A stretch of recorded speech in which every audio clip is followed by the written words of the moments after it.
kita mulai Kita terus mulai ya. perkuliahan. Ini pertemuan keempat ya? Keempat ya. Ya, pertemuan keempat. Mungkin setelah ini kita ada 2 kali lagi pertemuan, Bapak ya, untuk Iya betul. memenuhi jam yang sudah ditentukan.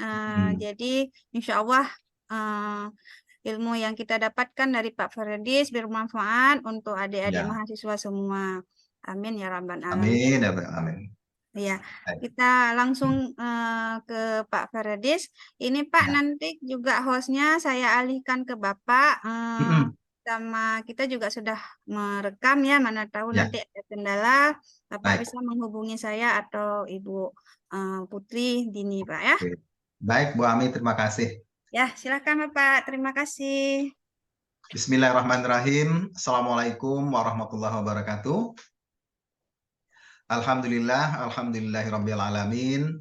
Wassalatu wassalamu ala asrafil anbiya'i wal mursalin wa ala alihi wa sahbihi rasulillahi ajmain. Adik-adik apa kabar semua? Sehat? Alhamdulillah sehat. Alhamdulillah. Baik. Syukur alhamdulillah pada siang hari ini kita kembali pertemukan Allah dalam keadaan sehat, dan tidak lupa pula kita sampaikan salawat beserta salam kepada Nabi besar Muhammad SAW dengan mengucapkan Allahumma sholli ala Muhammad wa ala ali Muhammad.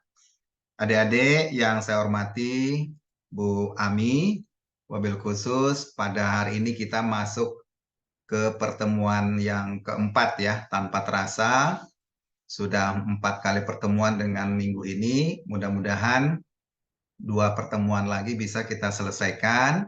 Semoga kita diberikan kesehatan sehingga perkuliahan mata kuliah ilmu reproduksi ini bisa kita selesaikan. Kita masuk ke materi yang berikutnya. Diskusi kita kali ini berkaitan dengan metode sinkronisasi estrus atau disebut juga dengan birahi. Iya. Nah, di foto atau di gambar ini adalah suatu alat dan bahan yang digunakan untuk melakukan sinkronisasi estrus atau birahi ya. Namanya CIDR, Control Internal Drug Release. Nah, isinya adalah progesteron. Ya, jadi progesteron dimasukkan di dalam alat ini yang berbentuk huruf T, ya sudah ada serbuk-serbuk testosteronnya. Kemudian alat ini yang sayap seperti huruf T ini dikuncupkan lalu dimasukkan ke alat, ya, ke aplikatornya. Jadi yang dimasukkan pertama adalah bagian yang ada talinya. Bagian tali masuk dulu, kemudian terakhir nanti baru sayapnya ini dikuncupkan. Kemudian aplikator ini masuk ke vulva melewati vagina, lalu dilepaskan. Pada saat dilepaskan, alat ini kembali akan mengembang. Nah, dengan mengembangnya alat ini menjadikan dia tersangkut di bagian vagina. Kemudian progesteron yang ada di dalam alat ini akan dilepaskan secara perlahan. Ini salah satu alat. Baik, masih ingat apa yang disebut dengan birahi? Kondisi apa yang menyertai birahi ini? Febi, silakan. Masih ingat definisi birahi itu apa?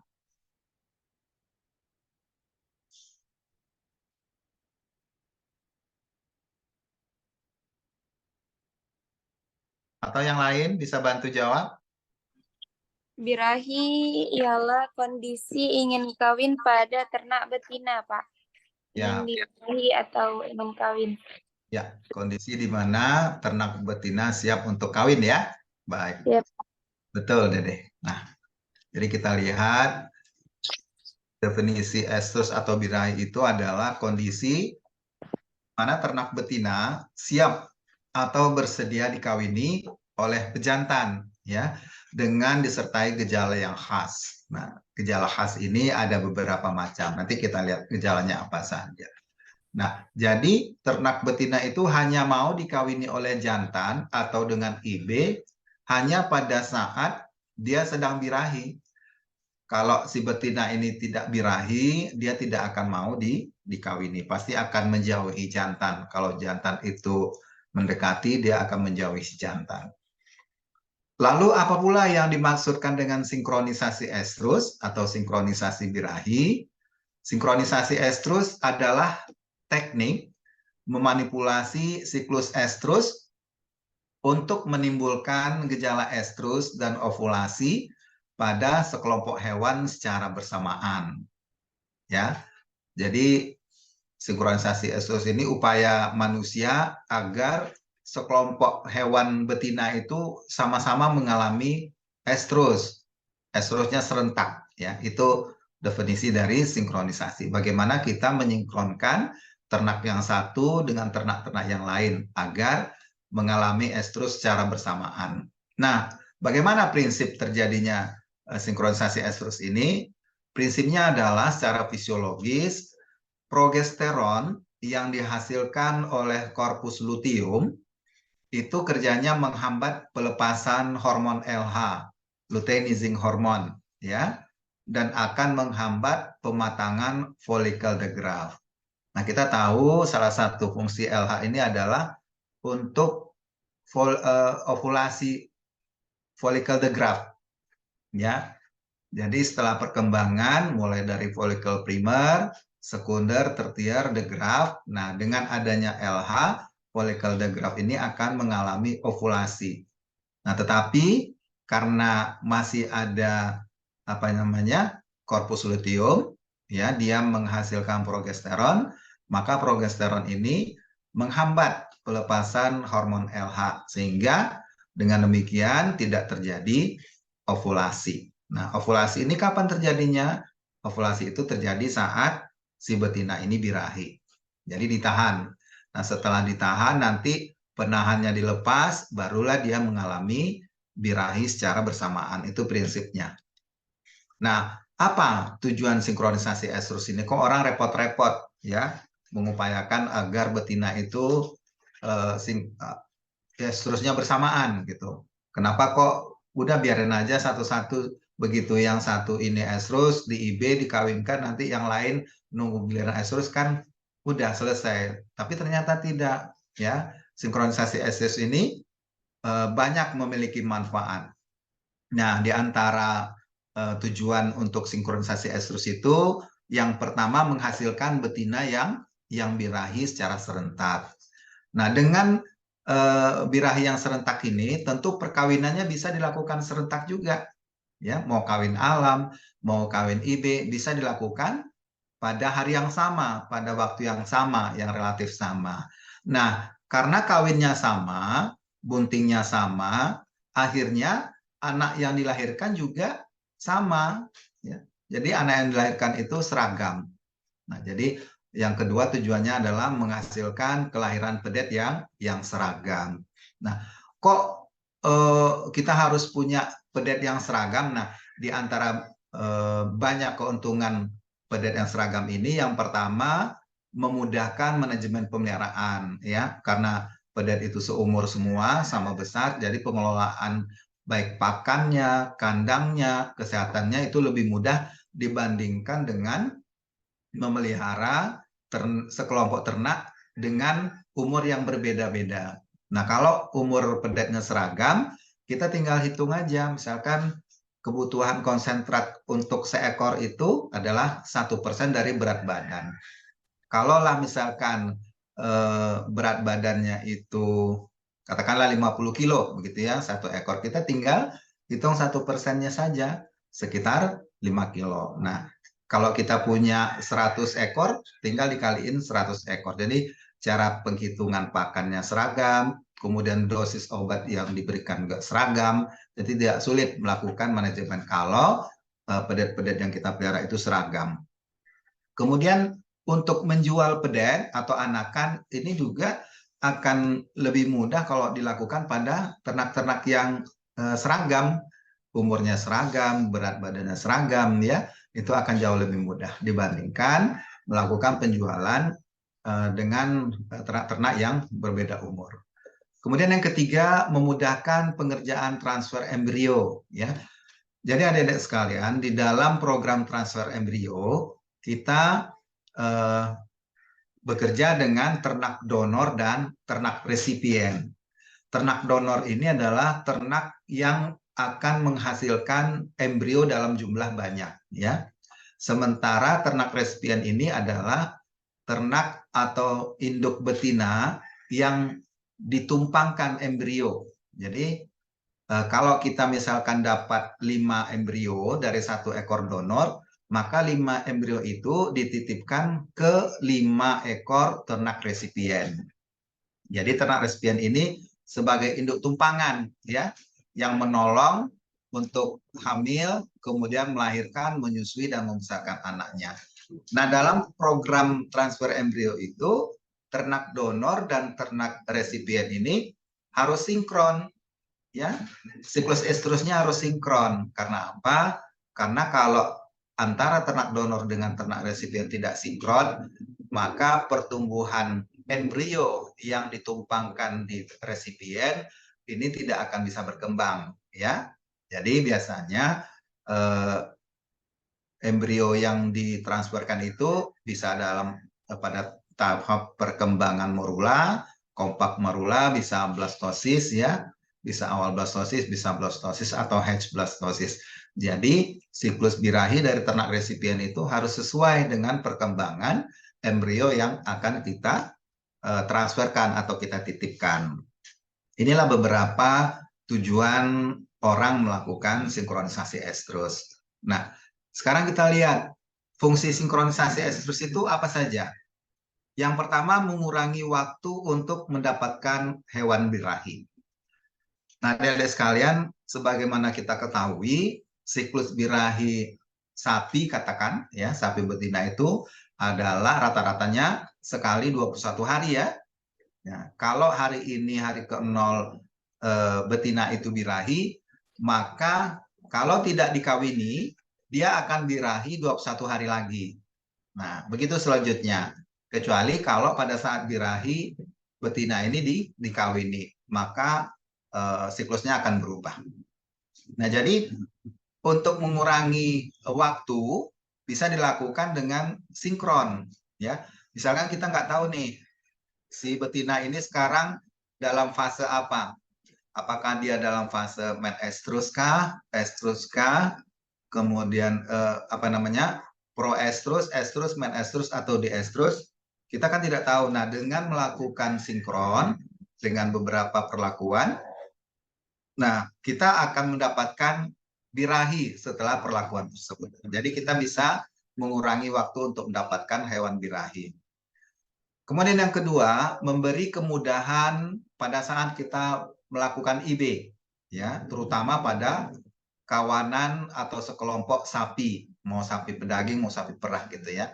Jadi dengan adanya sinkronisasi birahi, kita lakukan pencerentakan, maka pelaksanaan IB-nya jadi mudah, murah, ya.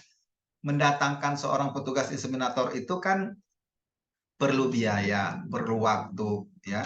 Jadi kalau dia beberapa ekor ternak betina itu birahinya sama, kita hanya memanggil 1 kali datang, petugas IB itu bisa langsung mengawini semua betina yang birahi. Tapi kalau betinanya birahinya bergantian, misalnya hari ini ada yang birahi, terus kita telepon petugasnya datang, kan kasih biaya. Terus 3 hari kemudian ada birahi, kita telepon lagi, petugasnya datang, sampai semua ternak kita dikawini. Nah, ini kan prosesnya menjadi panjang, lama, petugas inseminatornya juga datangnya berkali-kali. Dengan demikian operasional petugas inseminatornya jadi membengkaknya, jadi mahal, begitu, ya. Tapi kalau dengan sekali datang, sekali IB, jauh lebih mudah dan jauh lebih murah. Baik, kemudian berikutnya yang ketiga, dalam hubungan dengan prosedur saat ovulasi agar dapat melakukan inseminasi yang sesuai. Maksudnya apa? Jadi dengan melakukan sinkronisasi estrus, kita bisa mengamati ternak kita itu dengan lebih cermat, ya dengan lebih teliti. Begitu perlakuan kita lakukan, maka mulai dari hari itu kita akan mencermati timbulnya gejala birahi. Nah, jadi setelah kita lakukan sinkronisasi estrus, tidak berapa lama kemudian akan birahi. Nah, jadi tanda-tanda birahinya itu bisa kita amati lebih cermat, lebih teliti, sehingga pelaksanaan inseminasi buatannya pun bisa dilakukan pada waktu yang tepat. Begitu adik-adik ya. Oke. Nah, selanjutnya manfaat dan keuntungan sinkronisasi estrus pada ternak. Yang pertama, optimalisasi dan efisiensi pelaksanaan IB. Nah, seperti tadi ya, dengan sinkron ini kita bisa mengoptimalkan ternak-ternak kita yang birahi, kemudian biaya operasionalnya jauh lebih efisien, kemudian bahan-bahan yang digunakan juga jauh lebih hemat. Kemudian yang kedua, mendapatkan pedet atau anak sapi dalam jumlah yang banyak pada waktu yang bersamaan, seperti tadi ya, karena lahirnya bareng sama-sama. Sehingga bisa memberikan keuntungan bagi peternak dalam mengelola suplai yang dibutuhkan pasar. Seperti tadi, jadi menjualnya jauh lebih mudah. Misalkan pasar ternak ini membutuhkan 50 ekor pedet. Nah, kita tinggal pilih pedet-pedet yang bagus, kita seleksi, kita jual ya. Kemudian yang ketiga, mengoptimalkan pelaksanaan program IB dan memenuhi target 1 ekor anak per tahun. Nah, jadi adik-adik sekalian, dengan sinkronisasi birahi ini kita bisa mengupayakan seekor ternak betina itu bisa melahirkan anak 1 ekor setiap tahun ya. Karena dengan melakukan sinkronisasi kita bisa menghemat waktu, kemudian pelaksanaan lebih tepat, sehingga tingkat keberhasilannya jauh lebih baik dibandingkan tidak melakukan sinkron. Kemudian berikutnya yang keempat, mempercepat siklus pada betina yang mengalami anestrus. Nah, jadi anestrus ini satu gejala di mana ternak betina itu tidak pernah menunjukkan gejala-gejala birahi, ya. Dia tidak pernah minta kawin. Nah, berarti ada sesuatu yang masalah ya, ada masalah di dalam tubuh ternak betina itu. Nah, anestrus ini merupakan salah satu gangguan reproduksi pada ternak betina.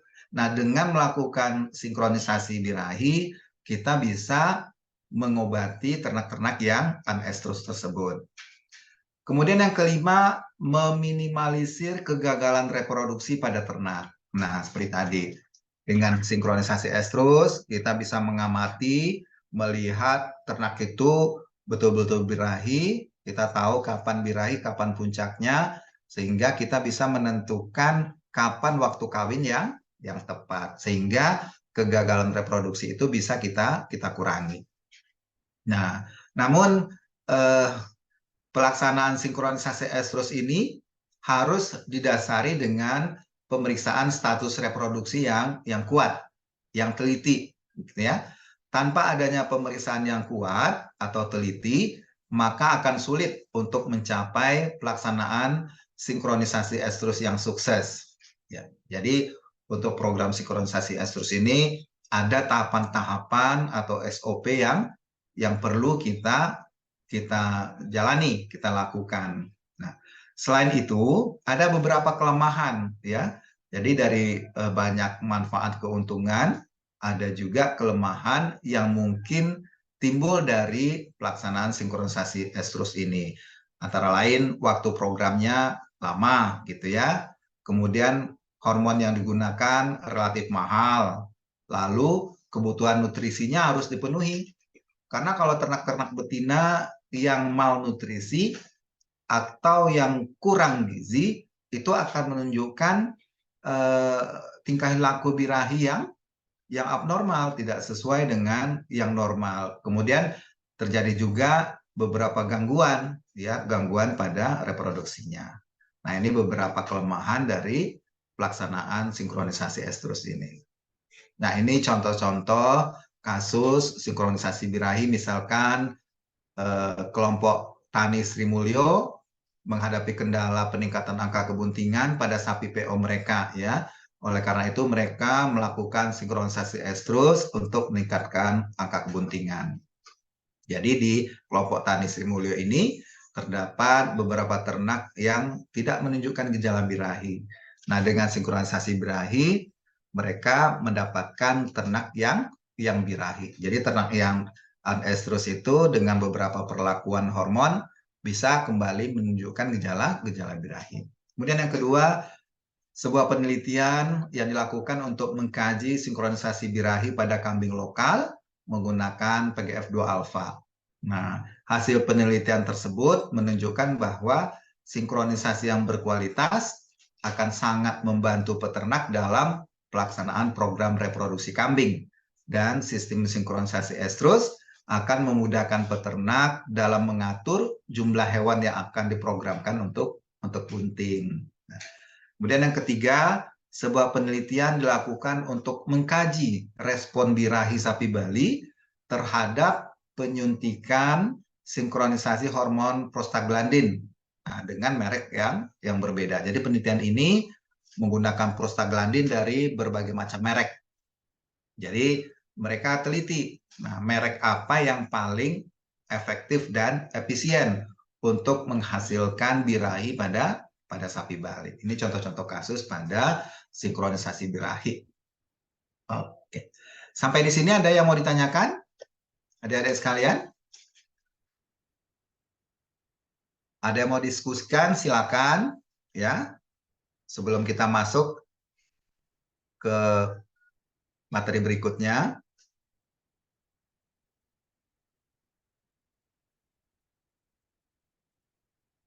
Kita lanjut dulu ya. Kalau belum ada, kita masuk ke deteksi estrus. Ya, deteksi estrus ini merupakan faktor yang sangat penting. Nah, kalau kita sudah melakukan sinkronisasi birahi, tetapi kita tidak deteksi kapan birahinya, ya, sehingga kelewatan. Nah, itu banyak kerugian yang harus kita tanggung. Yang pertama waktu, kemudian biaya, baik biaya hormonnya, biaya petugasnya, makannya, dan seterusnya ya. Banyak kerugian-kerugian yang kita alami. Nah, oleh sebab itu, kita harus melakukan deteksi birahinya dengan secermat mungkin. Nah, apalagi kita akan melakukan perkawinan yang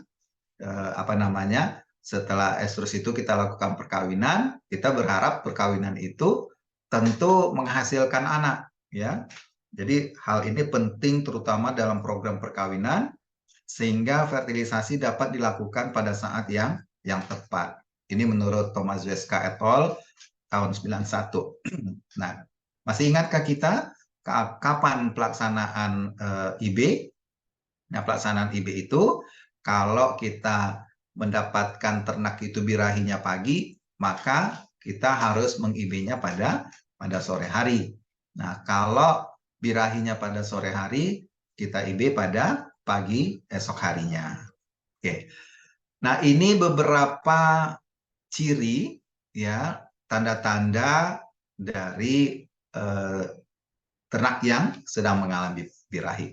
Nah, menurut Parto Diharjo dan Noakes ya, dia menyatakan bahwa penampilan atau perubahan yang dapat dilihat pada ternak yang estrus adalah perubahan pada alat kelaminnya. Nah, apa saja perubahannya? Yang pertama, keluarnya lendir jernih dari serviks melalui vulva. Nah, ini gambar yang di bawah ya. Jadi ada lendir jernih yang asalnya dari serviks. Nah, dari serviks keluar melalui vulva. Nah, kalau kita melihat ada lendir jernih seperti ini, patut kiranya kita menduga bahwa betina itu sedang birahi. Nah, bagaimana kalau warna lendir ini tidak jernih? Misalkan berwarna putih kesusuan, putih susu, agak gelap. Atau warnanya kekuningan, atau malah coklat. Nah, itu bisa kita duga bahwa ternak ini bisa saja mengalami infeksi ya di saluran reproduksinya. Bisa disebabkan oleh nanah sehingga dia berwarna putih atau kekuningan, atau ada iritasi, jadi darah itu berubah warna menjadi coklat, ya, bisa disebabkan oleh infeksi dari saluran reproduksi. Jadi ciri-ciri lendir yang birahi itu adalah jernih atau transparan.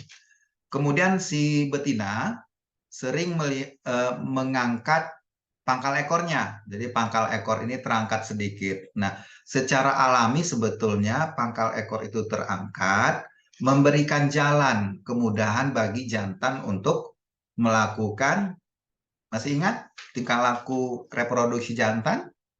Untuk melakukan intromisi, ya. Intromisi itu adalah pemasukan penis ke saluran kelamin betina. Jadi Allah itu sudah menciptakan hal itu seperti itu. Jadi ekor si betina ini sedikit terangkat, ya. Kalau nggak angkat kan ketutupan itu alat kelaminnya. Lalu terjadi perubahan warna pada vulva. Nah, seperti yang di atas ada perubahan warna, ya, menjadi kemerahan, ya. Biasanya pucat, putih pucat. Nah, pada saat birahi ada perubahan warna lebih mengarah kepada merah. Lalu kalau kita raba bagian vulva ini, maka terjadi peningkatan suhu dibandingkan suhu tubuh pada saat normal di luar birahi. Nah, inilah kira-kira contoh tanda-tanda birahi yang bisa kita jadikan pedoman untuk menentukan ternak betina kita itu sedang birahi atau tidak. Nah, dari sisi perubahan tingkah laku, si betina ini sering melenguh-lenguh atau gelisah. Kemarin kita dapat istilah vokalisasi, ya, sering berteriak, melenguh, gelisah, memanggil-manggil si pejantan. Kemudian dia juga mencoba menaiki sapi lain, mau sapi jantan, mau sapi betina, dia coba, ya, menaikinya. Lalu karena aktivitasnya meningkat, maka nafsu makannya berkurang. Ya, kita tahu, ya, pada materi sebelumnya, pada saat ternak itu birahi, maka aktivitasnya akan meningkat. Dia akan berjalan ke sana ke sini.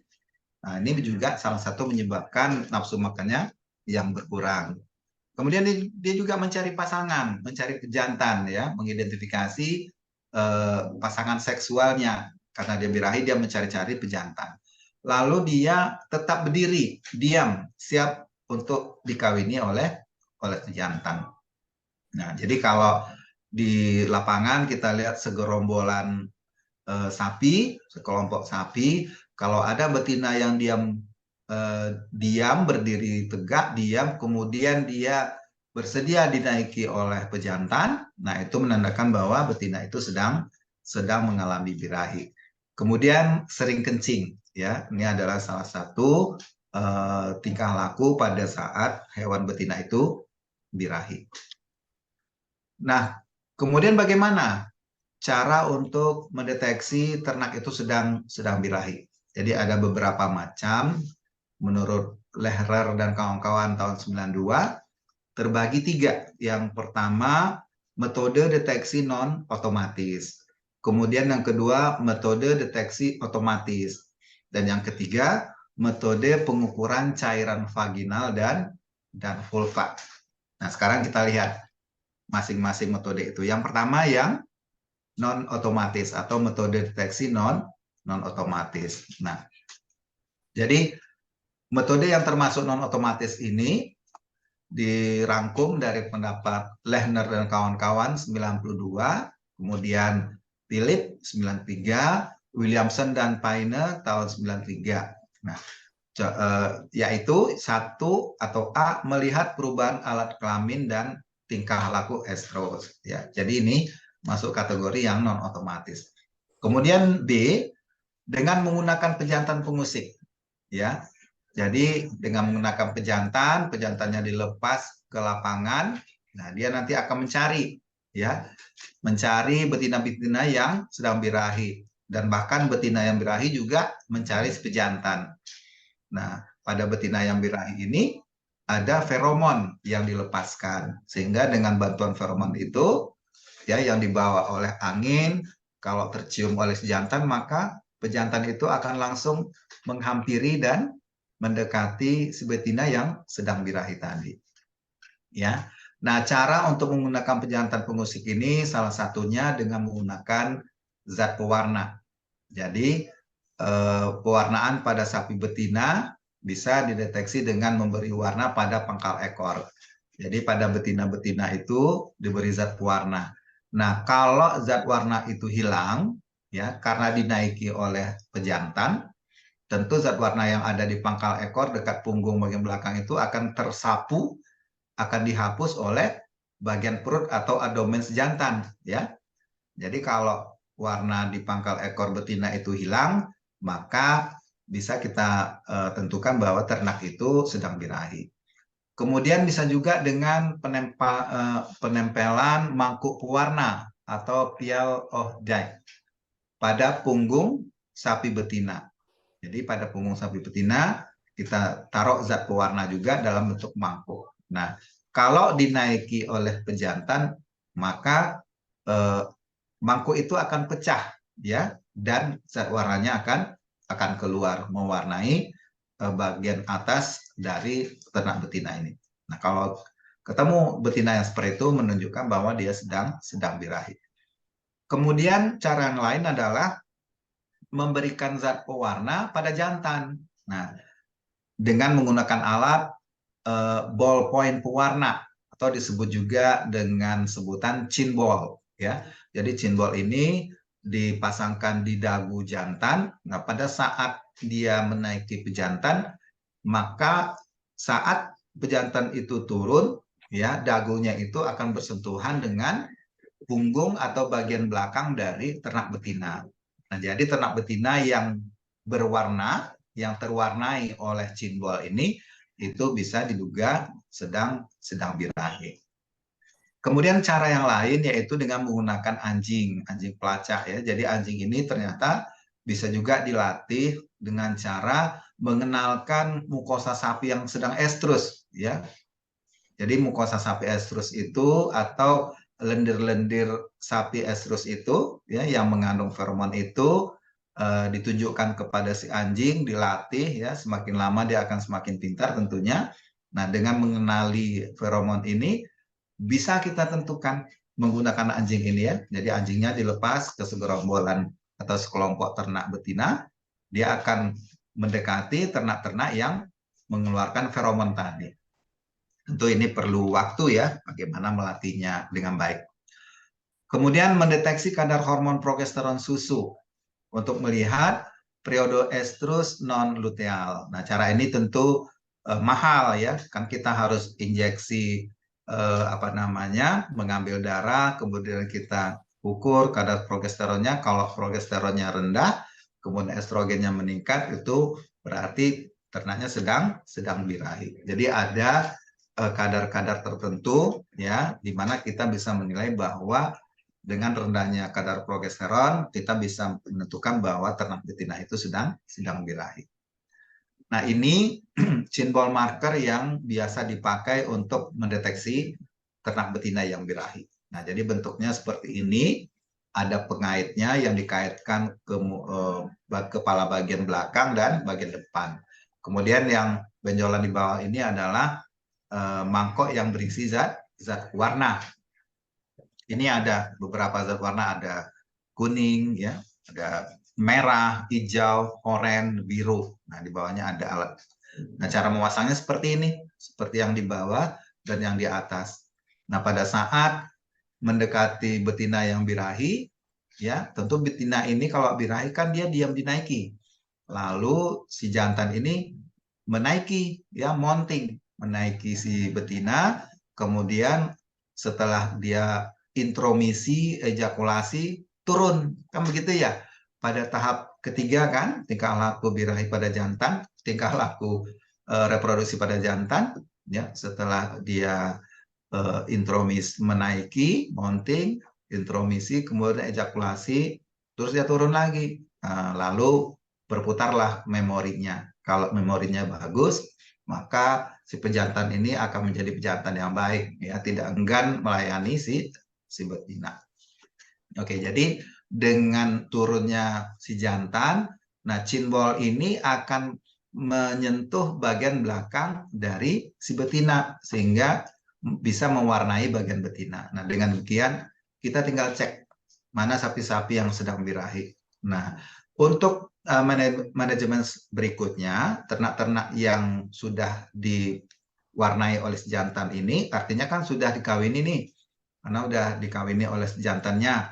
Lalu kita pisahkan, sehingga nanti ternak-ternak yang bunting kita pelihara secara bersamaan, kita pisahkan dari ternak yang tidak bunting. Nah, ini juga salah satu manajemen pengelolaan ternak ya, yang bunting kita samakan pedoknya atau kandangnya sama-sama bunting, sehingga tidak saling mengawini, tidak saling mengganggu. Nah, kalau misalkan pejantan ini hanya untuk mewarnai saja, tidak untuk mengawini betina. Nah, bagian penis pejantan ini kita pasang celemek, ya. Jadi bagian penis ini kita tutupi dengan kain yang seperti celemek bayi. Kita tutup penisnya, kita ikatkan ke bagian depan, ke bagian belakang. Sehingga pada saat si jantan ini menaiki si betina, meskipun dia melakukan intromisi, ya, tapi tentu saja tidak bisa masuk ke alat kelamin betina. Nah, sehingga dia hanya bisa menentukan mana betina-betina yang sedang birahi, ya. Nah, dengan demikian kita tinggal cek mana betina yang ada warnanya di bagian ekornya. Nah, kalau ada warna berarti ini sedang birahi. Lalu kita lakukan perkawinan IB. Nah, itu bisa, ya. Tergantung manajemen perkawinan seperti apa yang kita inginkan. Kemudian kita masuk kepada metode deteksi yang otomatis. Nah, bagaimana pula caranya? Kalau tadi non otomatis, nah sekarang yang otomatis. Yang pertama dengan menggunakan pedometer, ya.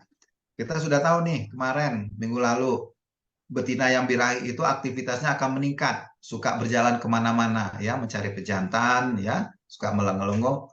Nah, berdasarkan aktivitas itu kita bisa mengukur ya peningkatan aktivitas itu.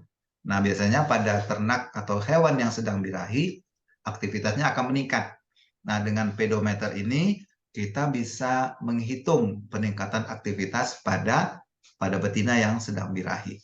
Nah, jadi pedometer ini dipasang pada kaki sapi betina, kemudian lamanya lebih kurang 4-5 hari, ya. Dengan prinsip aktivitas sapi ini akan meningkat pada waktu estrus.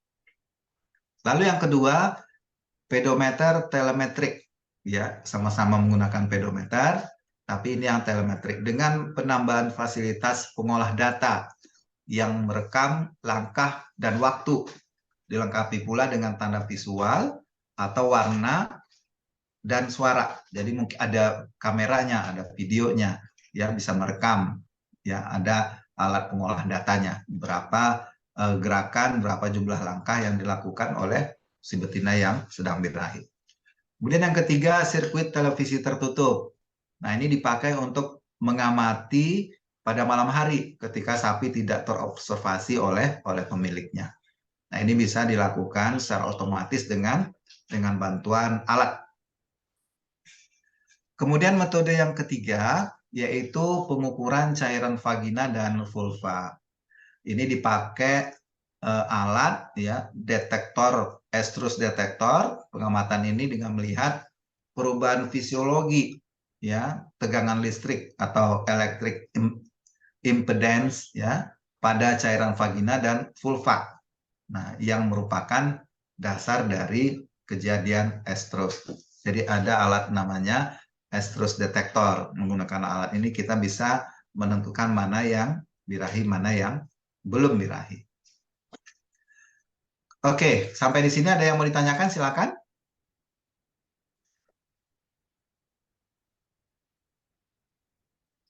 Faisal, Andre, Feby, ya, Dede, silakan. Ayatullah masih nyetir? Ada yang kurang jelas? Di bagian pewarnaan tadi, Pak. Ya, Saya silakan. masih kurang mengerti, Pak. Itu warnanya itu yang nggak membahayakan bagi ini si ternak kan? Ya, Atau ada campuran-campuran alami gitu Bang? Gitu Pak warnanya. ya, ini tentu warna yang tidak membahayakan ya. Yang kalau termakan pun dia tidak membahayakan. Ini ada yang dijual khusus warnanya sesuai dengan yang kita inginkan. Tentu warna ini tidak membahayakan. Oke, Faisal? Oh baik Pak, siap Pak. Pak, itu yang tadi alat untuk peningkatan aktivitas si ternak itu diberikannya pada saat si ternak kurang beraktivitas ya Pak? Atau performanya kurang gitu Pak bagi si betina? Nah, Ya pedometer ini Pak. pedometer. Ya, jadi pedometer ini dipasang misalkan ya kelemahannya setiap ternak itu tentu harus dipasangi pedometer ya. Setiap ternak dipasangi, kita akan menghitung mana ternak-ternak yang punya aktivitas tinggi pada saat kita pemasangan. Nah, kalau dia punya alat pengolah data, perekam, kita tentu bisa langsung mendapatkan datanya dari komputer kita seperti pedometer telemetrik ini. Nah, jadi pada saat alat itu dipasang, kita bisa membandingkan. Kalau ternak itu birahi, maka grafik aktivitasnya akan meningkat tajam. Nah, tetapi kalau ternak itu tidak birahi, tentu aktivitas fisiknya, gerak langkahnya datar ya, normal-normal saja gitu. Itu saja membedakan. Oke. Oh baik Pak, baik Pak. Ya. Yang lain ada?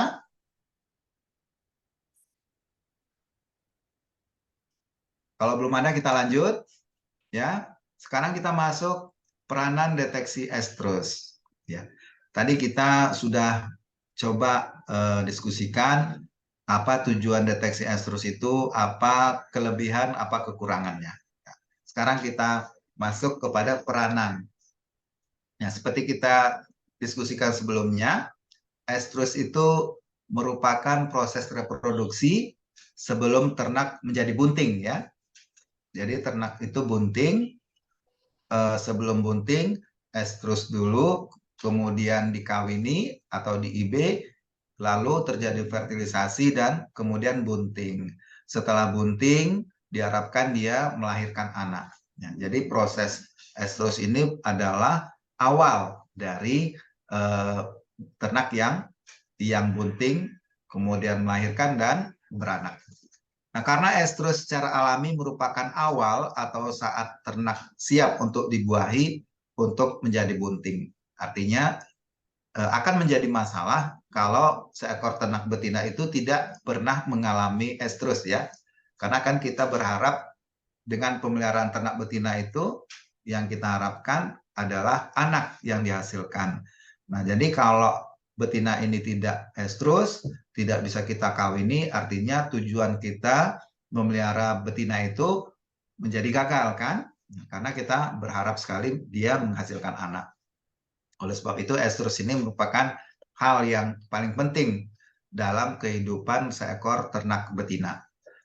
Nah, untuk itu deteksi estrus itu berperan yang pertama untuk ketepatan perkawinan, kemudian untuk calving interval, artinya jarak melahirkan, lalu yang ketiga daya produksi susu.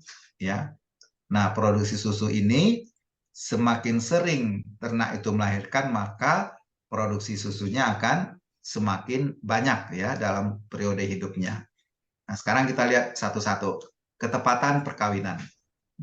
Dengan kemajuan teknologi, ya saat ini perkawinan sapi di Indonesia tidak lagi dengan cara alami, namun sebagian besar sudah menggunakan inseminasi buatan.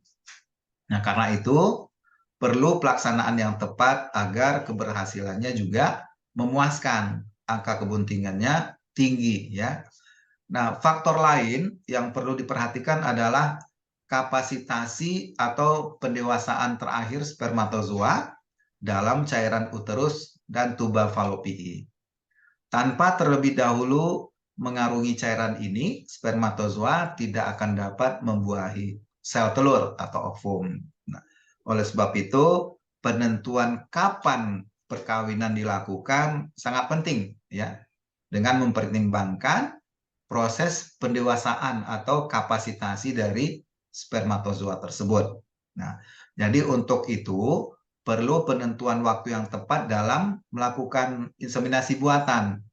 Karena panjang estrus pada seekor sapi betina rata-rata lamanya adalah sekitar 18 jam atau rentang waktu 14 sampai 20 jam.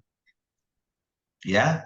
Nah, hasil penelitian pada beberapa ahli menyatakan bahwa perkawinan dengan hasil terbaik bisa dicapai bila sapi ini dikawinkan pada pertengahan estrus sampai akhir estrus, dan hasil baik bila dikawinkan 6 jam sesudah estrus.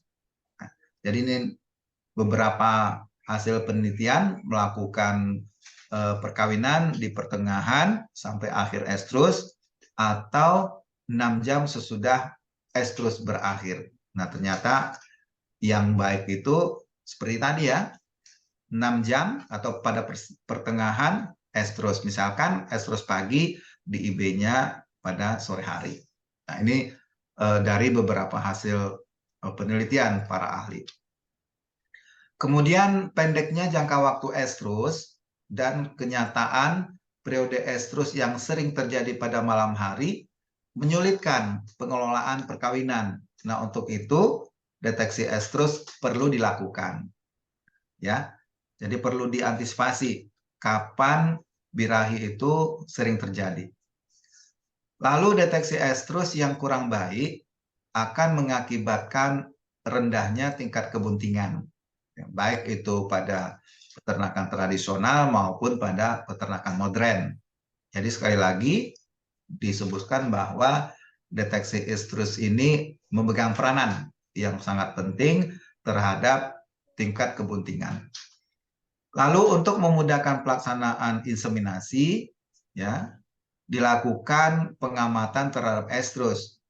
Jika estrus terlihat, maka saat inseminasi mudah ditentukan. Jadi kalau estrusnya tidak teramati, inilah yang menjadi kesulitan kapan kita melakukan inseminasi atau perkawinan.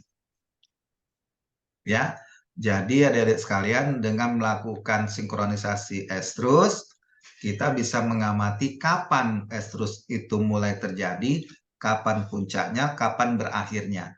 Dengan mengetahui itu, kita bisa melakukan ya pelaksanaan perkawinan atau IB yang tepat. Dengan pelaksanaan IB yang tepat, maka angka kebuntingan atau tingkat kebuntingannya akan tinggi. Ya, kalau angka kebuntingan tinggi, maka angka kelahiran atau jumlah anak yang dihasilkan dari program inseminasi buatan atau perkawinan itu juga tinggi.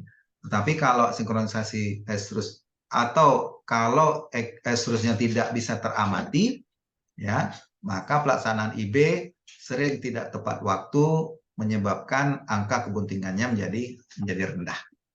Itu kaitan estrus ya dengan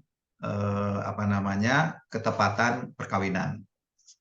Kemudian peran estrus, ya, peran sinkronisasi estrus dengan calving interval.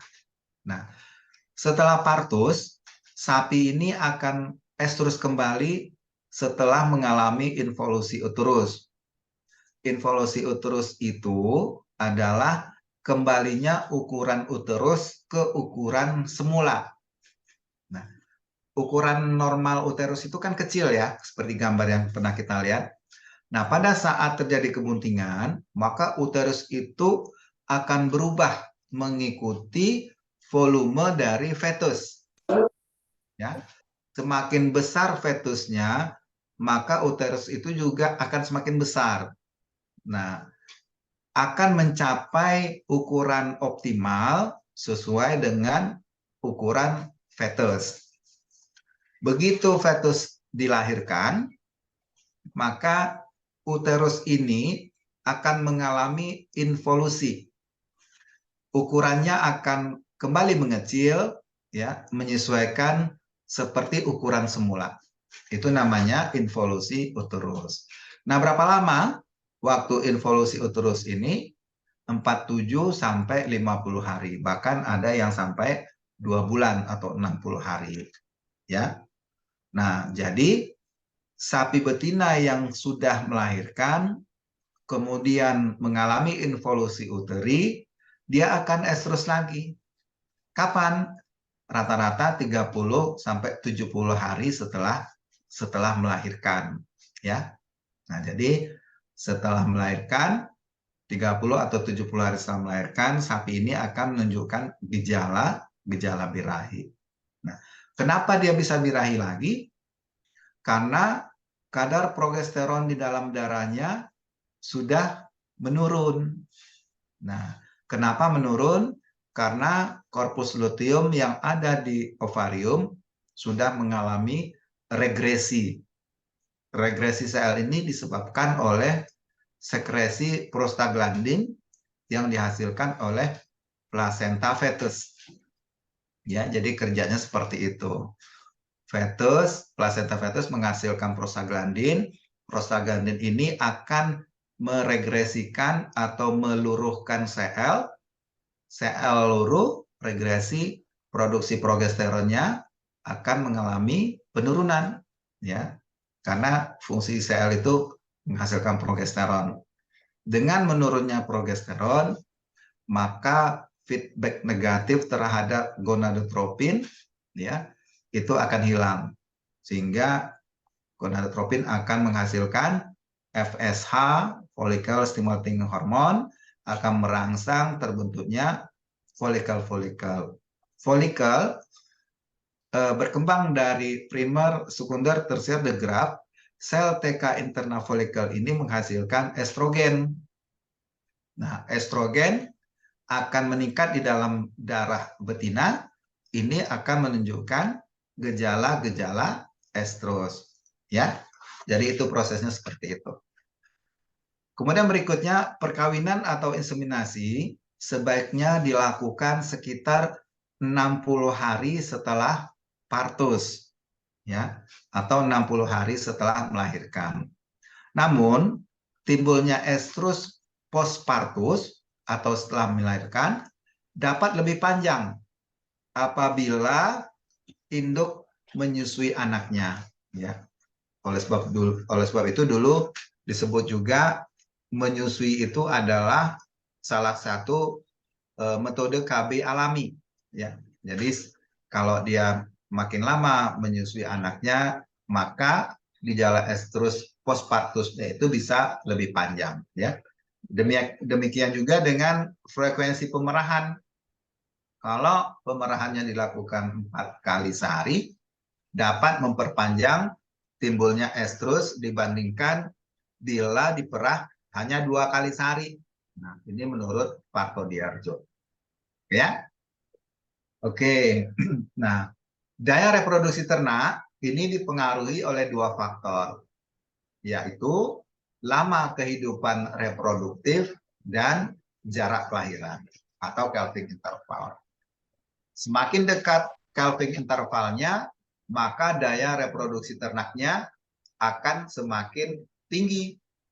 Begitu juga lama kehidupan reproduktifnya panjang, maka daya reproduksi ternak itu akan tinggi. Akan banyak anak yang dihasilkan kalau lama kehidupan reproduktifnya tinggi, ya.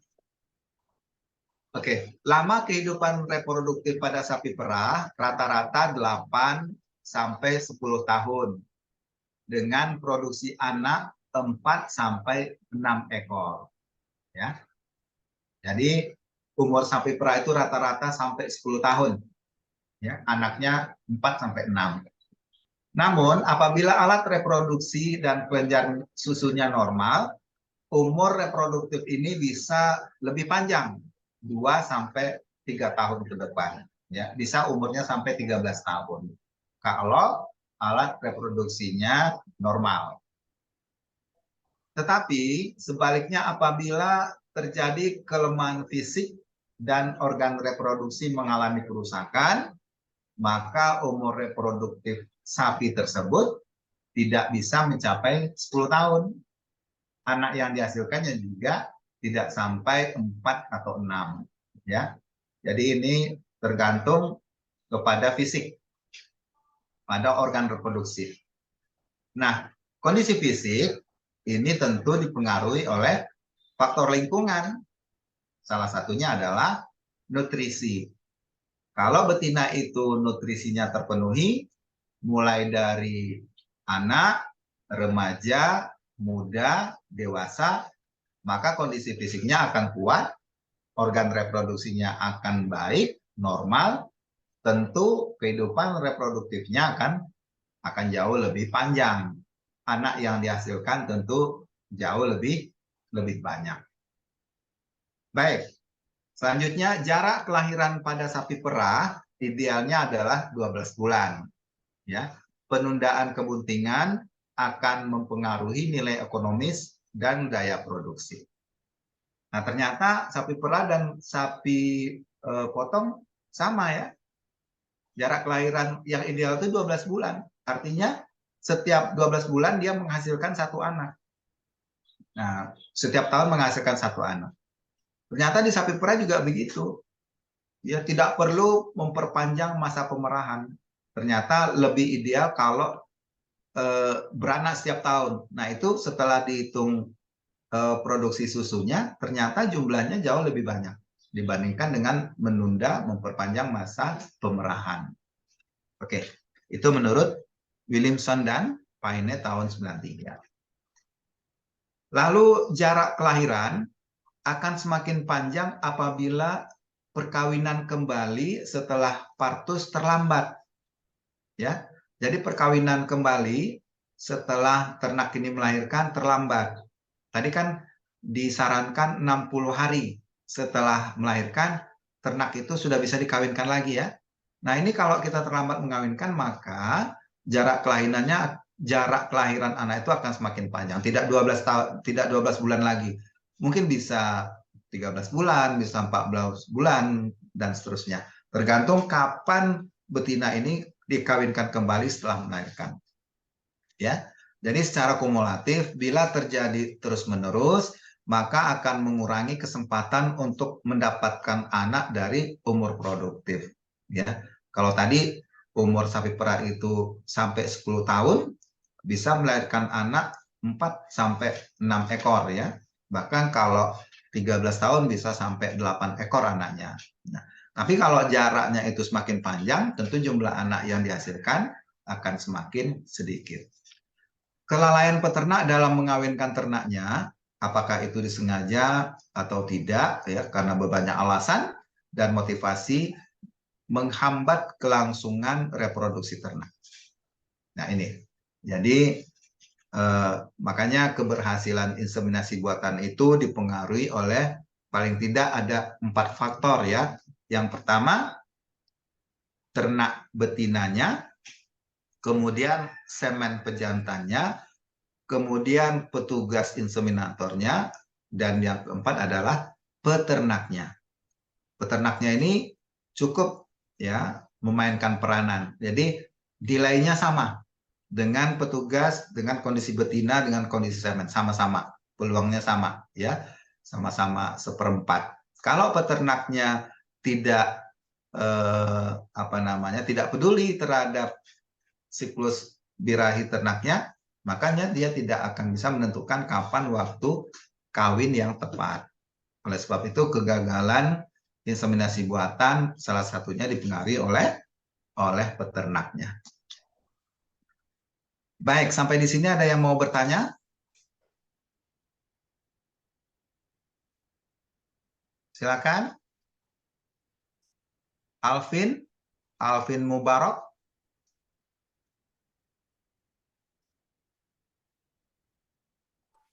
Rozi, ada yang mau ditanyakan Rozi?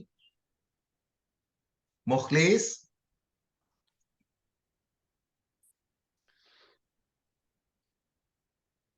Atau cukup bisa dimengerti? Kalau untuk mengerti sih enggak juga Pak, tapi kami insya Allah akan pelajari lagi Pak. Tidak mengertinya di mana Faisal? Ada yang kurang paham atau gimana? Berarti si induk betina ini ada waktu-waktu dan fase-fasenya ya untuk bisa berproduksi susu lebih banyak. Ya, betul. Berarti tergantung dari banyak anaknya lah ya, Bu. Ya, Pak. Ya, semakin banyak anak, maka produksi susunya semakin tinggi, semakin banyak. Itu dari kualitas dan performanya semakin baik, Pak. Kalau kualitas susu itu dipengaruhi oleh salah satunya pakan. Jadi kalau kualitas susu itu ya kadar lemaknya, kadar proteinnya ini sangat dipengaruhi oleh pakannya, ya.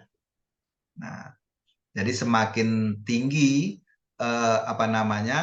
jumlah anak atau semakin singkat calving interval itu bisa meningkatkan produksi susu secara keseluruhan, ya.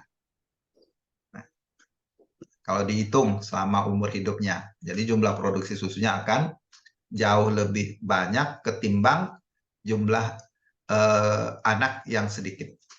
Begitu, Faisal. Di mana lagi ragunya? Baik, Pak. Berarti itu untuk sapi. Berarti semakin banyak anak, semakin tinggi juga produksi susunya. Kalau untuk kambing, misalnya seperti kambing Etawa, Ya. sedemikian juga, Pak? Ya, sama Faisal. Kan Oh, untuk syarat untuk produksi susu adalah harus punya anak, ya. Semakin banyak anak, maka semakin banyak produksi susunya. Itu kalau dari sisi jumlah anak, ya, dari sisi calving intervalnya. Tapi tentu kita tidak menafikan faktor-faktor lain, ya. Karena untuk produksi susu yang tinggi ini juga dipengaruhi oleh lingkungan, salah satunya pakan. Pakannya normal, kualitasnya bagus, produksinya juga akan bagus. Kemudian waktu dan cara pemerahan ini juga berpengaruh terhadap produksi susu. Ya, biasanya kan pemerahan itu dilakukan 2 kali sehari. Pemerahan pagi, pemerahan sore. Ya, jadi pemerahan itu juga mempengaruhi. Waktu pemerahan juga berpengaruh. Tetapi dari sisi reproduksi, semakin banyak anak, maka jumlah susunya tentu akan semakin tinggi, ya, semakin banyak pula. Kalau untuk ternak perah, Pak? Ya, sama. Ternak perah juga begitu. Misalkan calving intervalnya 12 bulan. Jadi artinya di sini setiap tahun sapi perah ini menghasilkan 1 anak. Setelah dia beranak, dia akan memproduksi susu. Ya. Kemudian 60 hari setelah melahirkan kita kawinkan lagi. Tahun depan dia akan beranak lagi. Setelah dia beranak akan menghasilkan susu lagi. Jadi setiap tahun beranak, setiap tahun dia memproduksi susu. Begitu, Dede. Apakah dipengaruhi dengan jumlah anak yang dilahirkan juga, Pak? Maksudnya produksi susunya gitu banyaknya. Karena kan di sini ternaknya ternak perah gitu kan. Berarti kan dia penghasil susu gitu. Ya, kalau ternak perah, misalkan sapi. Sapi itu kan sifatnya unipara atau monotokus. Maksudnya begini, dalam satu kelahiran, anak yang bisa lahir hanya 1. Ya, Oh, gitu. beda dengan kambing domba. Kambing domba itu ternak yang multipara, banyak anak. Ada 2, ada 3, bahkan 4. Ya, jadi jumlah susu itu disesuaikan dengan jumlah anaknya. Itu beda sapi dengan kambing, ya. Iya, Pak. Kambing Etawa berarti seperti itu juga ya, Pak? Sama. Kambing Etawa kan rata-rata anaknya 2, ya. Iya, Pak. Lebih dari 1. Dan 1. Karena memang tipe ternaknya multipara, ya. Atau politokus. Ada yang mono, ada yang poli. Mono itu 1 atau uni itu 1, multi itu banyak anak. Oke. Ya, Andre, Farah.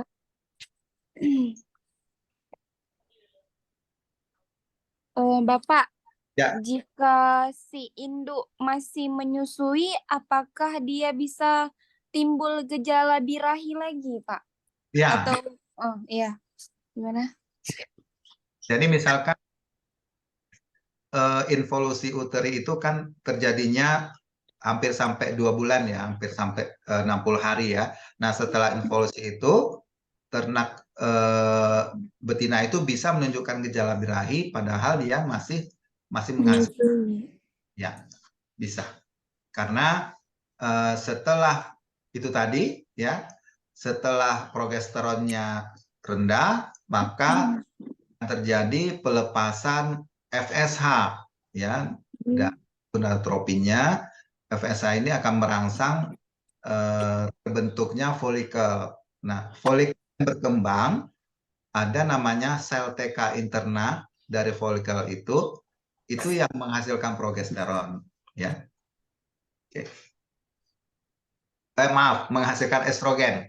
Nah, dengan estrogen tinggi di dalam darah, maka estrogennya akan Timbulnya birahi. timbul lagi. Ya, meskipun dia masih ada. Menyusui ya, Pak ya? Oke ya. Ya, Nah, sekarang kita masuk ke daya produksi susu. Oke. Nah, jarak kelahiran setiap 12 bulan sekali menghasilkan produksi susu lebih tinggi dibandingkan dengan jarak kelahiran lebih dari 12 bulan. Nah, ingat ya, kalau dia melahirkan 1 kali setahun, produksi susunya akan lebih tinggi dibandingkan kalau sapi itu menghasilkan anak 2 dalam 3 tahun atau lebih. Ya, artinya semakin banyak anak, semakin tinggi produksi susu.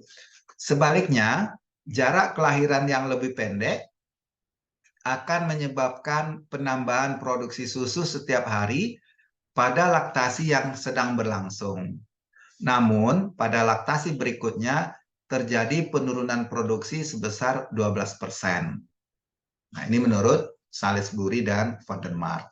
Ya, jadi banyak penelitian yang dilakukan untuk membanding-bandingkan ya. Kalau anaknya calving intervalnya 12 bulan, produksi susunya berapa? Calving intervalnya 13 bulan, produksi susunya seperti apa? Jadi mereka melakukan kajian-kajian terhadap itu.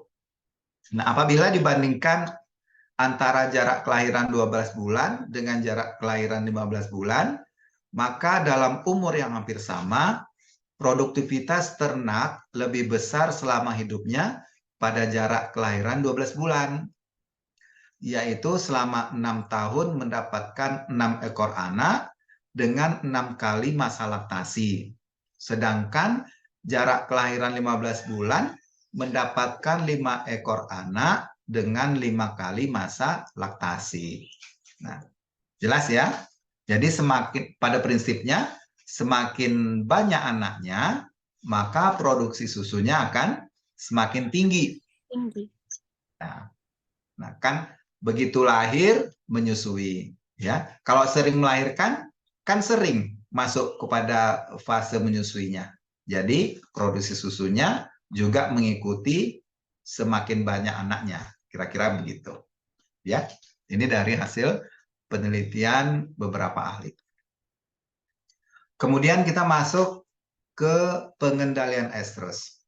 Nah, apa yang dimaksud dengan pengendalian estrus? Pengendalian estrus ini adalah usaha manusia agar seekor atau sekelompok hewan mengalami estrus sesuai dengan waktu yang diinginkan. Nah, tujuannya apa? Kita bisa mengendalikan estrus ini kalau misalkan kita ingin mendapatkan pedet yang lahir pada akhir tahun secara bersamaan. Nah, kita bisa hitung ya. Atau kita ingin anak-anak sapi itu, pedet itu lahir di awal tahun. Karena mungkin kita memprogramkan pedet-pedet ini akan kita jual pada kurban tahun depannya. Atau kurban pada 2 tahun lagi ke depan. Sehingga pada saat kurban, pedet-pedet yang lahir serentak ini umurnya masuk ke angka 2 tahun. Syarat-syarat hewan kurban kan umur 2 tahun ya minimal. Nah, jadi untuk mendapatkan umur sesuai dengan 2 tahun pada hari kurban itu, kita bisa kendalikan estrusnya, ya. Nah, itu salah satu guna pengendalian estrus. Sedangkan sinkronisasi estrus merupakan suatu usaha manusia untuk mengendalikan estrus pada sekelompok ternak betina dengan tujuan membuat ternak-ternak betina tersebut menjadi estrus dalam waktu yang relatif bersamaan atau serentak. Gitu ya. Jadi ada sedikit perbedaan antara pengendalian estrus dengan sinkronisasi estrus. Kalau pengendalian estrus, kita mengendalikan kapan betina itu estrus sesuai dengan waktu yang kita inginkan. Ya. Kalau sinkronisasi, kita inginkan sekelompok betina itu mengalami estrus secara bersamaan. Itu aja bedanya, ya. Jadi antara pengendalian dengan sinkronisasi, dua hal yang berbeda, bisa juga dua hal yang sama. Ya. Jadi pelaksanaannya tentu bersamaan. Kita ingin mengendalikan estrus sapi-sapi ini pada bulan Juni. Nah, semuanya kita minta bulan Juni itu semuanya birahi. Nah, agar semuanya birahi pada bulan Juni, kita lakukan sinkronisasi estrus, ya. Jadi dua hal yang bisa dikatakan berbeda, tapi bisa juga sama. Nah, jadi dengan cara ini, sekelompok hewan dapat dimunculkan estrusnya secara serentak atau hampir bersamaan sesuai dengan waktu yang kita inginkan. Jadi cara ini bisa mendapatkan ternak yang estrus serentak sesuai dengan waktu yang kita jadwalkan. Lalu penyerentakan estrus dilakukan dengan tujuan efisiensi dan penyesuaian produksi dengan kebutuhan pasar. Tadi udah ya, bila estrus muncul serentak, musim perkawinan dapat dipersingkat, dapat menghemat biaya terutama sekali bila perkawinan dilakukan dengan IB. Lalu pengawasan intensif dapat diberikan pada periode-periode tertentu, umpamanya saat terjadi kelahiran. Nah, kalau kita mengawinkan di bulan Januari, ya, semua ternak kita itu estrus di bulan Januari, kemudian kita kawinkan di bulan Januari, maka 9 bulan kemudian kita berharap semuanya sudah lahir. Ya. Jadi bulan 9, bulan September, kita sudah cek siap-siap nih, apa yang harus kita siapkan untuk menghadapi kelahiran yang banyak. Tentu peralatan sarana prasarana masuk kandang, ya, kandang pemeliharaan untuk anak-anaknya. Kemudian kalau terjadi kekurangan susu pada induknya, kita harus siapkan susu bantuan, ya, dari susu lain. Kemudian apa lagi yang perlu kita siapkan? Obat-obatan untuk anak-anak yang baru lahir, vitamin dan seterusnya. Lalu pengendalian estrus merupakan bagian dari pelaksanaan embrio transfer atau alih janin. Nah, ini sudah kita diskusikan di awal tadi ya. Nah, pada beberapa kondisi peternakan diperlukan sinkronisasi estrus sehingga inseminator tidak perlu sering mendatangi setiap peternak. Nah, hal ini dapat menekan biaya inseminasi buatan. Tadi juga sudah kita singgung. Keuntungan lain dari sinkronisasi estrus adalah memungkinkan inseminasi pada banyak ternak betina pada satu waktu tertentu. Anak-anak lahir tidak perlu dipisahkan menurut kelompok umur, ya, karena umurnya seragam. Jadi selama pertumbuhan kita bisa memeliharanya dalam satu pedok atau satu kandang. Kemudian penggemukan, karena semua mempunyai umur yang hampir sama, jadi waktu partus pemasaran lebih dikonsentrasikan pada waktu yang diinginkan. Ya, contoh kalau kita menghadapi Lebaran Haji, kita ingin mendapatkan jantan-jantan yang sama pada umur 2 tahun. Misalkan kita sudah taken kontrak nih dengan supplier atau dengan masjid, kita hitung berapa taken kontraknya, Misalkan ada 100 ternak jantan siap dikorbankan umur 2 tahun, kita dari awal-awal sudah bisa memprogramkan itu. Kapan dia harus disinkronkan, kapan harus dikawinkan, kapan bunting, kapan melahirkan. Kemudian 2 tahun kemudian kita pelihara, kita besarkan sehingga memenuhi syarat untuk hewan kurban.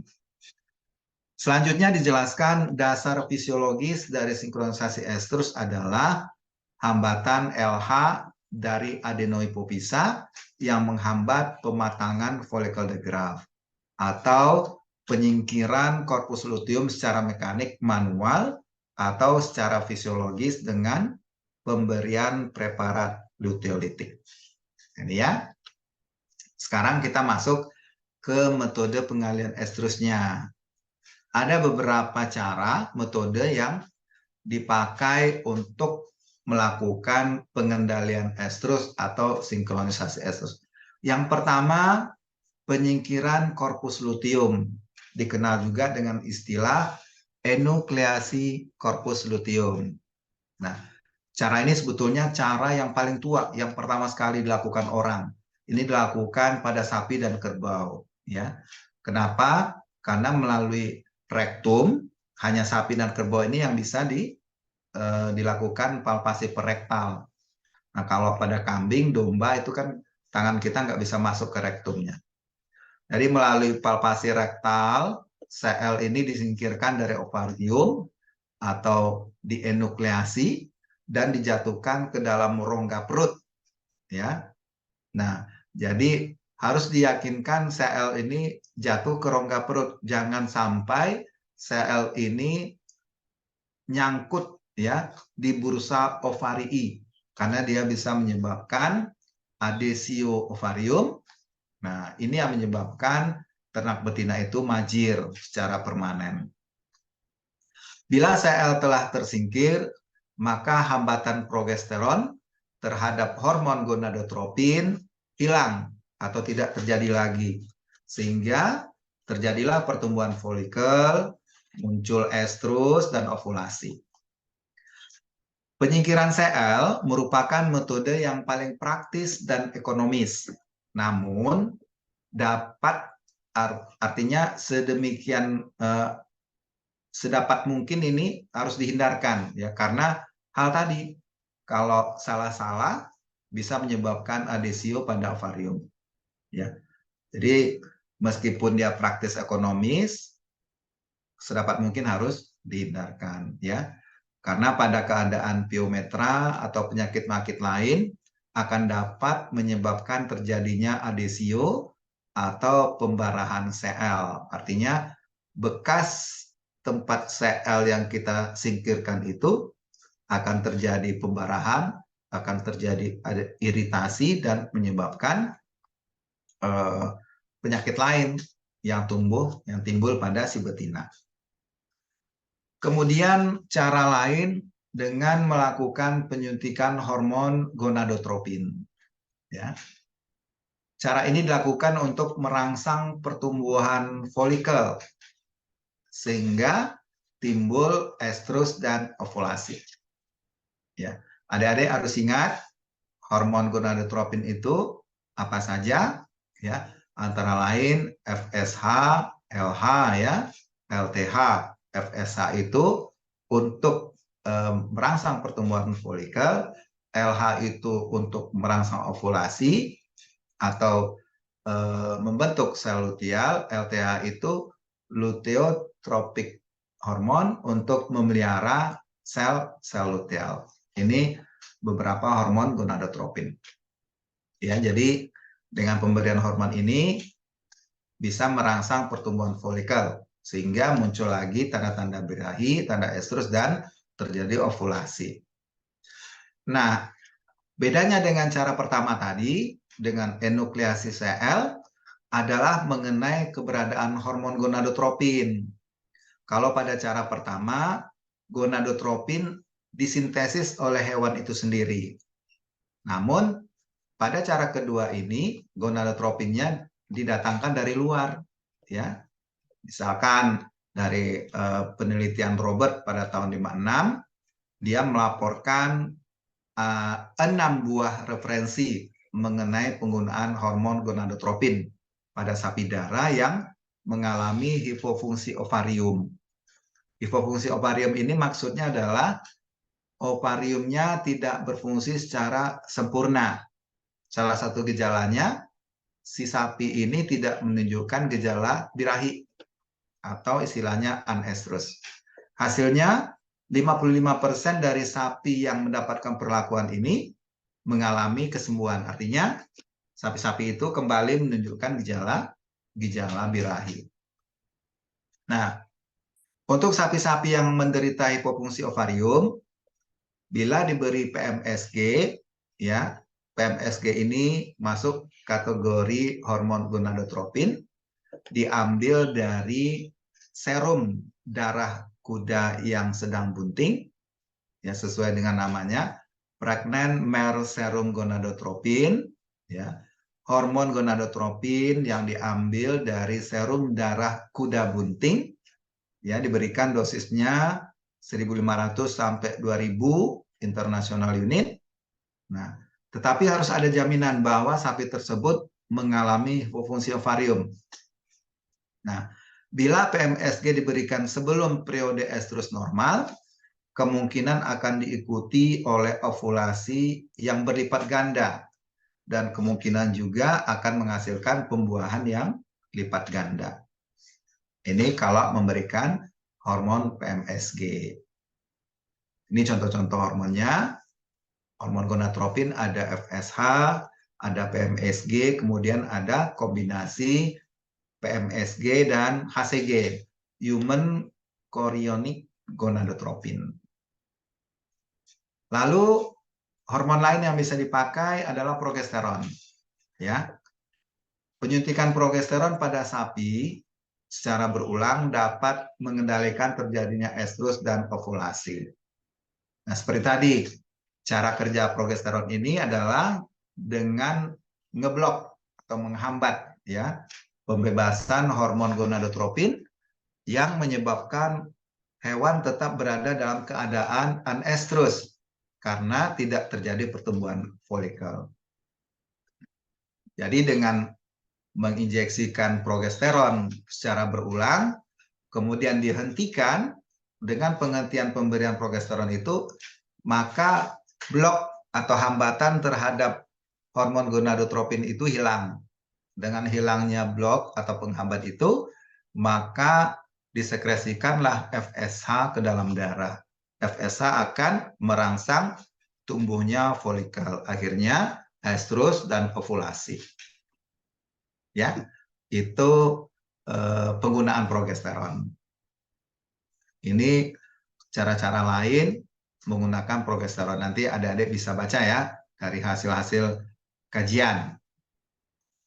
Nah, ini juga selain dengan penyuntikan, progesteron itu bisa diberikan dengan cara menyelipkan spons. Ya, spons ini busa yang mengandung progesteron. Atau cider, seperti yang gambar di awal tadi, control internal drug release, ya, yang di dalamnya sudah mengandung progesteron.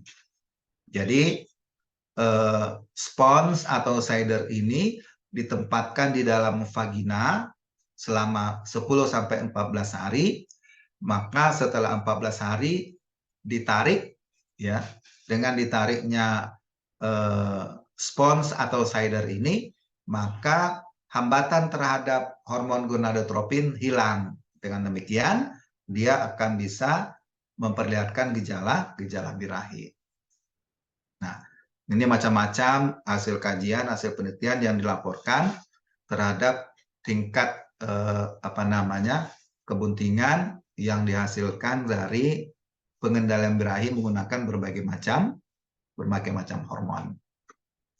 Ini gambar cider, ya, progesteron implan di dalam vagina, control internal drug release. Seperti tadi, ini yang warna biru adalah aplikatornya, ini kemasan, ya, di dalam kemasan itu ini yang seperti huruf T ini merupakan dari plastik, dari karet. Di dalam karet ini sudah diisi tepung progesteron, di mana pada saat kita mengimplankan ini di dalam vagina, tepung progesteron ini akan dilepaskan, diserap oleh darah secara perlahan. Ya, sekali lagi cara menggunakan alat ini, pada bagian T ini, seperti huruf T ini, dirapatkan, dikuncupkan, kemudian pada bagian yang ada talinya dimasukkan ke ujung aplikator sampai nanti tangan atau huruf T ini merapat, dimasukkan ke dalam sehingga merapat. Lalu ujung aplikator ini dimasukkan ke alat kelamin betina melalui vulva, vagina, kemudian mendekati serviks, mulailah aplikator ini ya dilepaskan, alat progesteron cider ini dilepaskan dengan menekan aplikator. Ya, pemasangannya tentu dengan sangat hati-hati, jangan sampai alat cider ini keluar. Oke, ini cara melakukan sinkronisasi dengan progesteron. Nah, ini beberapa hasil ya dari penelitian-penelitian yang menggunakan progesteron. Ini salah satu merek progesteron yang bisa dipakai, ya, MGA 500. Nah, selain itu kita bisa melakukan sinkronisasi dengan penyuntikan hormon estrogen. Kita tahu estrogen ini adalah hormon yang menimbulkan gejala birahi pada ternak betina, ya. Jadi dengan pemberian hormon estrogen ini, terutama pada ternak yang mengalami hipofungsi ovarium atau ovariumnya mengalami gangguan sehingga tidak menunjukkan gejala birahi, bisa diberikan estrogen. Salah satu mereknya adalah Ovalumon, ya.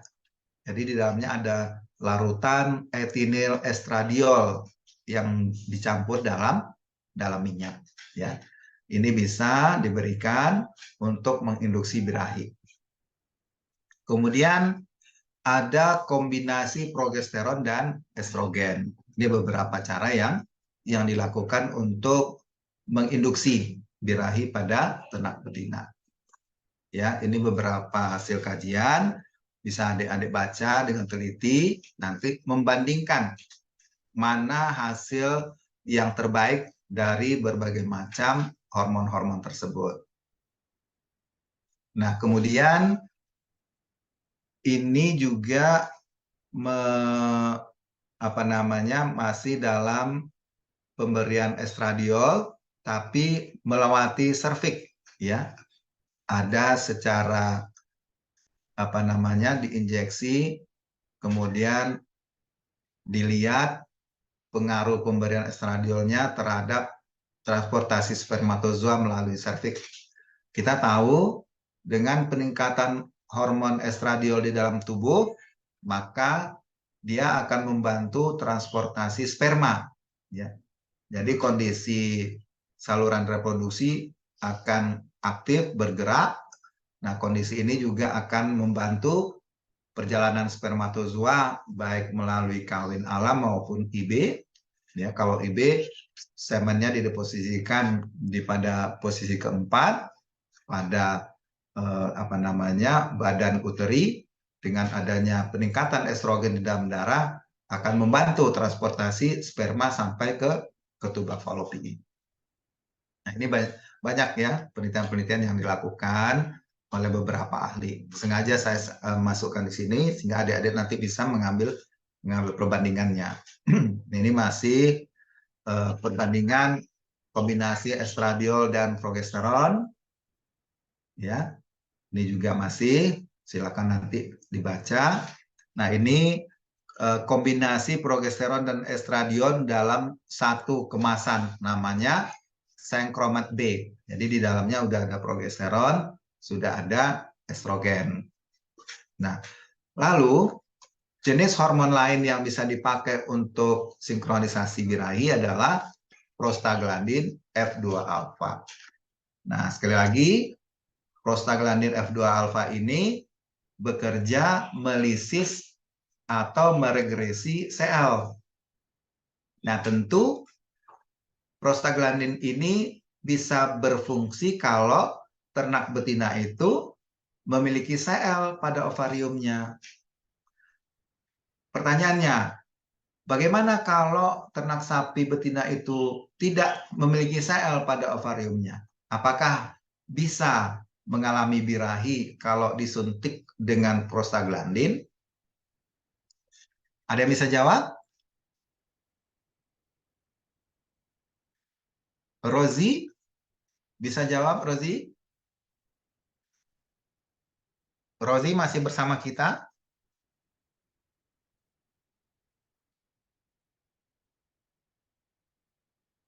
Ada yang bisa jawab? Adik-adik sekalian? Mukhlis? Atau Alvin?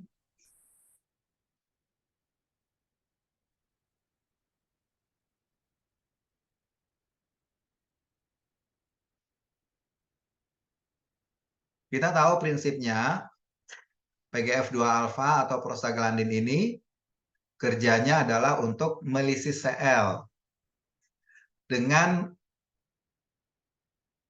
melisis sel, maka blok atau hambatan terhadap pembentukan atau pertumbuhan folikel menjadi hilang, ya.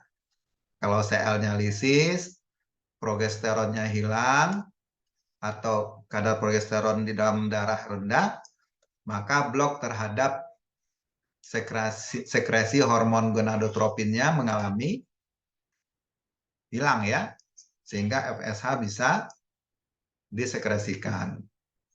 Pertanyaannya, kalau betina itu tidak mengandung sel, apakah penggunaan PGF2 alfa untuk induksi birahi bisa dilakukan? Faisal, bisa nggak?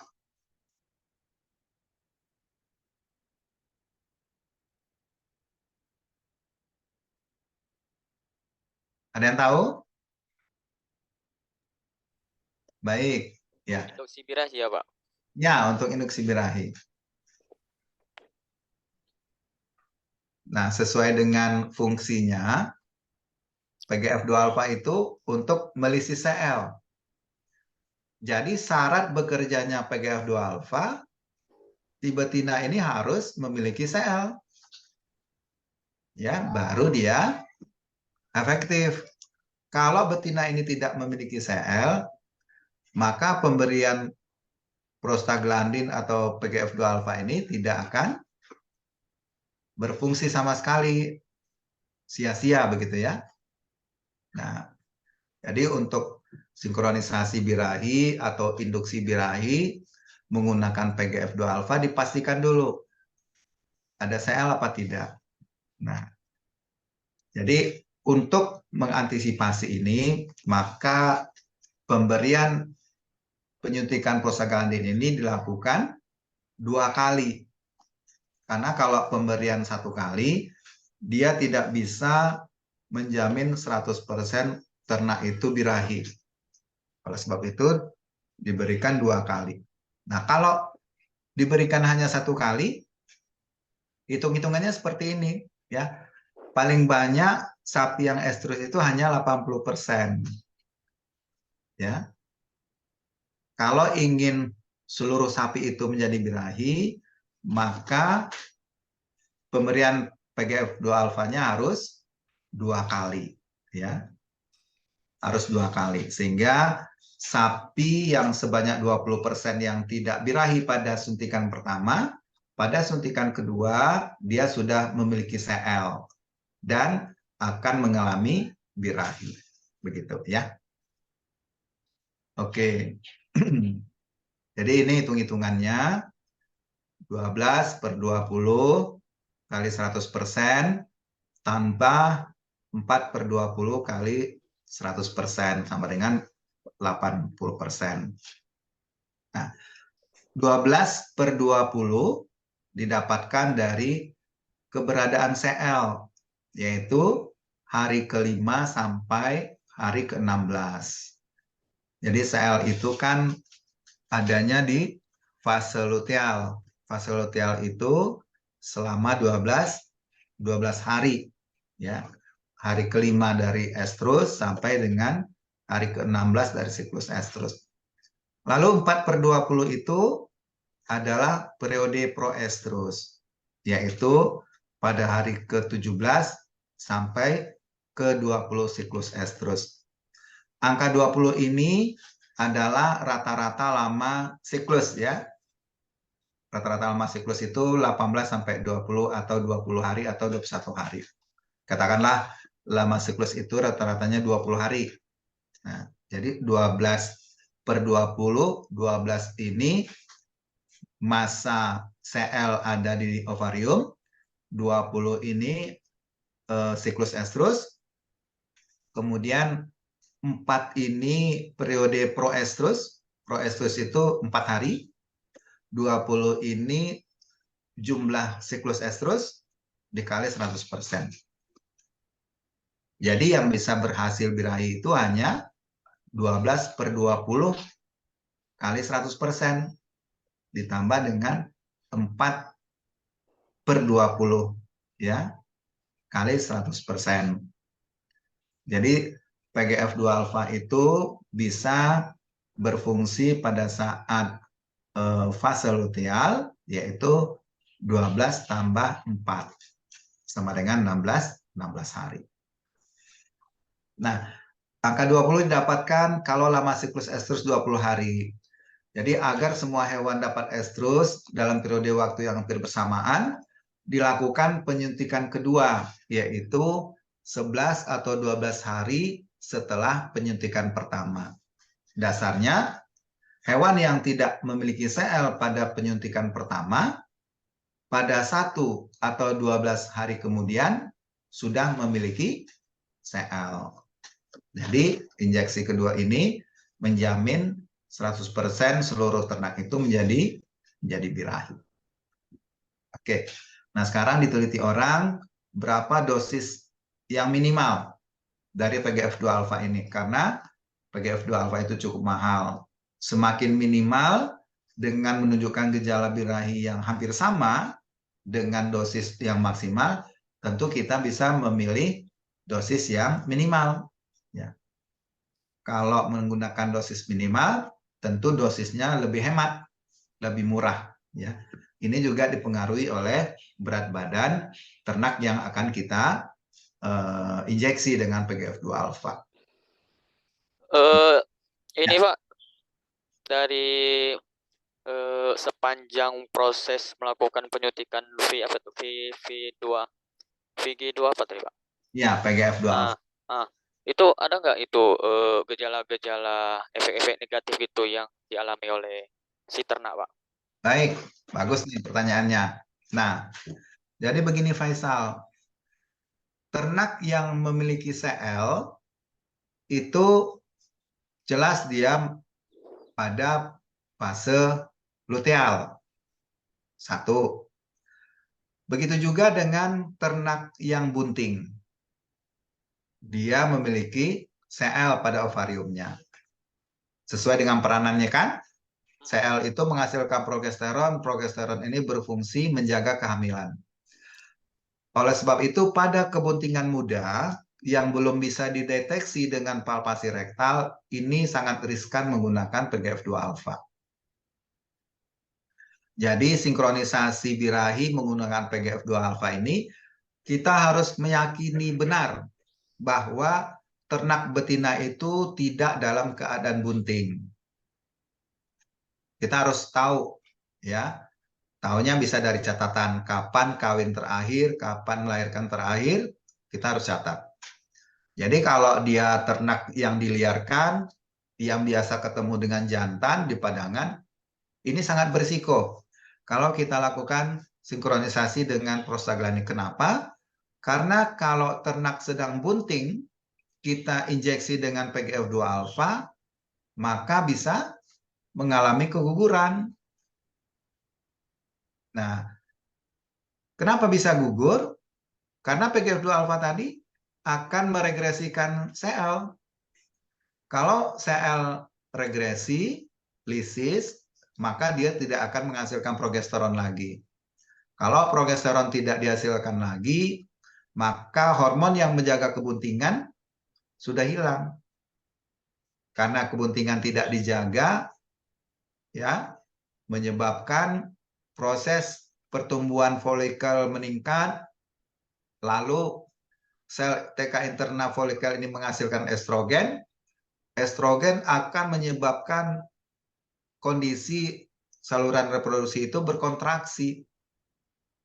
Karena uterus berkontraksi menyebabkan embrio atau fetus yang ada di dalam uterus bisa keluar.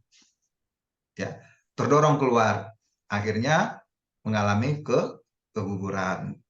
Jadi prinsipnya harus hati-hati menggunakan PGF2 alfa, jangan sampai menggunakan PGF2 alfa pada ternak yang bunting, bisa menyebabkan keguguran. Begitu Faisal ya? Oh, baik Pak, baik Pak. Ya. Berarti khusus untuk ternak-ternak yang mengalami sulit untuk birahi ya. Ya, Baik, pada siap, Pak. ternak yang mengalami kelainan atau gangguan reproduksi, ya. Yang lain ada yang mau tanya? Silakan. Kalau belum kita lanjut sedikit lagi. Ini contoh PGF2 alfa yang bisa kita beli di pasaran, ya. Ada merek Lutalize, ada Estrumed, ya. Cara penggunaannya juga bisa dibaca di sini. Kemudian pertanyaan yang sering muncul, apakah ada perbedaan angka kebuntingan pada ternak yang birahi alami dengan birahi yang disinkronkan? Ya, ternyata begini, ya. Birahi alami dan birahi sinkronisasi adalah dua kondisi reproduksi ternak sapi, ya, khususnya betina yang berbeda. Satu birahi secara alami, yang satu lagi birahi karena perbuatan manusia, ya, atau disinkronkan dengan berbagai cara. Nah, berikut adalah perbedaan angka kebuntingan antara birahi alami dengan birahi sinkronisasi. Sekarang kita lihat birahi alami. Birahi alami terjadi secara alami pada sapi betina dan tidak melalui proses sinkron. Nah, angka kebuntingan yang dihasilkan dari birahi alami ini bervariasi, dipengaruhi oleh banyak faktor. Contohnya lingkungan, manajemen, ya, pemeliharaan, kemudian kondisi dari sapi itu sendiri. Jadi banyak faktor yang menyebabkan mempengaruhi angka kebuntingan. Kemudian birahi sinkron, ya, birahi sinkronisasi adalah birahi yang ditimbulkan oleh treatment atau perlakuan, ya. Tujuannya adalah untuk menghasilkan kebuntingan yang bersamaan.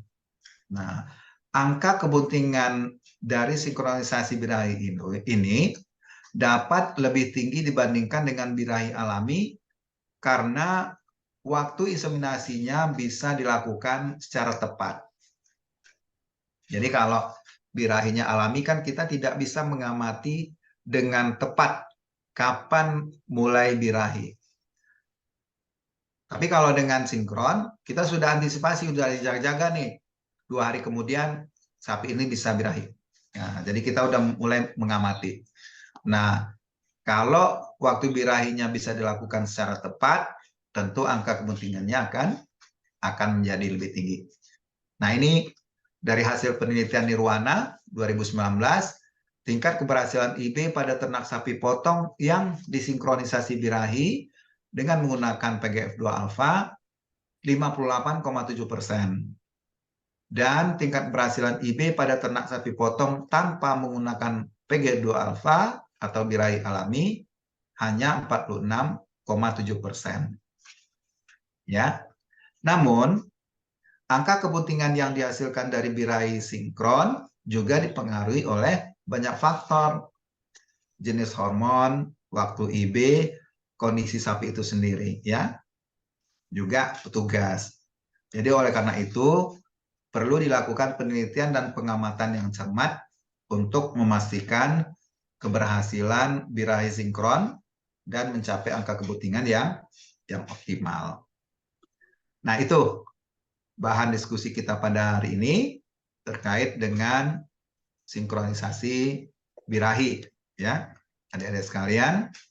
Mudah-mudahan materi ini bisa menambah wawasan ilmu pengetahuan bagi adik-adik sekalian untuk meningkatkan efisiensi reproduksi ternak, terutama ternak-ternak yang mengalami gangguan reproduksi, ya. Karena dengan melakukan treatment hormon ini juga bisa mengobati ternak-ternak yang mengalami gangguan fungsional, ya, gangguan reproduksi secara fungsional. Apabila menunjukkan gejala anestrus, bisa diterapi dengan progesteron, prostaglandin, dan hormon-hormon lainnya. Demikian, ada yang mau tanya? Silakan.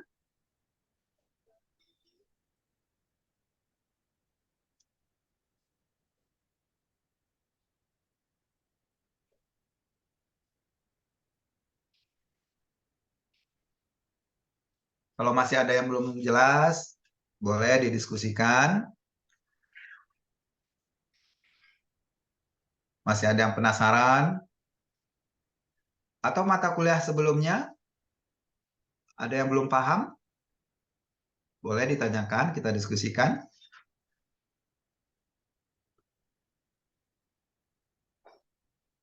Di antara adik-adik yang kuliah ini ada petugas inseminator tidak?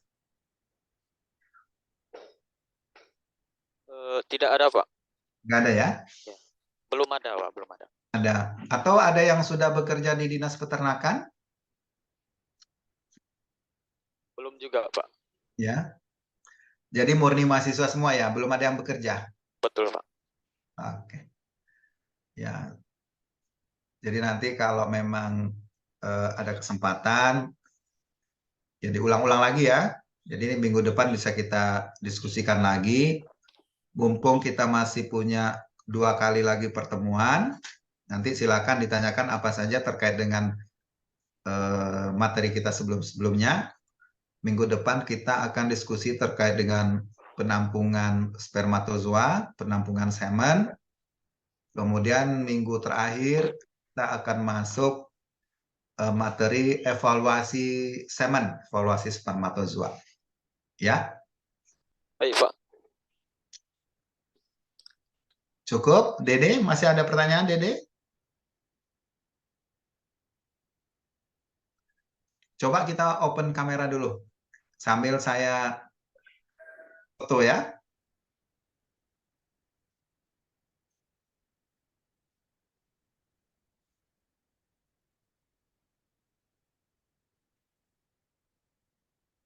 Nah,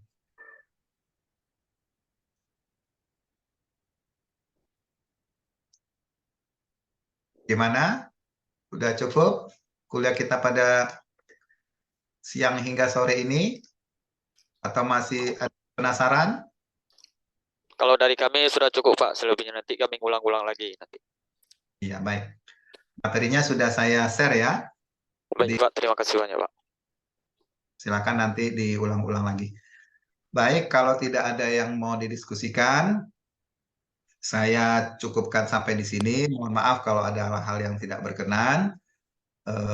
Sama-sama kita tutup dengan mengucapkan wassalamualaikum warahmatullahi wabarakatuh. Waalaikumsalam warahmatullahi wabarakatuh.